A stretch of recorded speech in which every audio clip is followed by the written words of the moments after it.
Hello అండి, ఈరోజు మీరు వీడియోలో చూస్తుంది వచ్చి tetracycline hydrochloride water soluble powder. ఇదైతే కోల్డ్ పెంచే వాళ్ళందరికీ మ్యాక్సిమం తెలిసే ఉంటుంది. ఒకవేళ తెలియకపోతే ఖచ్చితంగా ఇది కోల్డ్ పెంచే వాళ్ళ దగ్గర అయితే ఉండాల్సిన పౌడర్.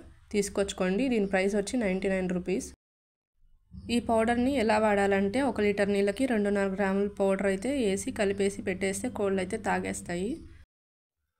వారానికి 2-3 సార్లు రోజు మార్చి రోజు చొప్పున అలా ఇచ్చుకుంటే సరిపోతుంది. కోడి తెగుళ్ళు, ఏమైనా ఇన్ఫెక్షన్లు కానీ వైరస్లు కానీ ఏమైనా సోకినా వాటన్నిటి నుంచి మెయిన్గా మనం చిన్నపిల్లల్లోనే ఎక్కువ మరణాలు అయితే గమనిస్తూ ఉంటాము. వాటన్నిటిని తగ్గించుకోవడానికైతే ఈ పౌడర్ చాలా హెల్ప్ అవుతుంది. పౌడర్ నీళ్ళలో కలపగానే కలర్ అయితే ఏం కనిపించదు. ఆ తర్వాత స్లోగా లైట్ ఎల్లో కలర్లో చేంజ్ అవుతుంది. ఆ తర్వాత రెడ్ కలర్లోకి చేంజ్ అవుతుంది. భయపడాల్సిన అవసరం ఏం లేదు. నీళ్ళైనా మందు కలిపామంటే ఆ తర్వాత ఒక 6 గంటల సేపు అయితే ఉంచవచ్చు. ఆ తర్వాత అయితే మార్చేసి వేరే నీళ్ళైతే పెట్టాలి. ఈ వీడియో మీకు నచ్చిందని అనుకుంటున్నాను. ఒకవేళ నచ్చుంటే లైక్ చేయండి, షేర్ చేయండి, అలాగే సబ్స్క్రైబ్ చేయండి.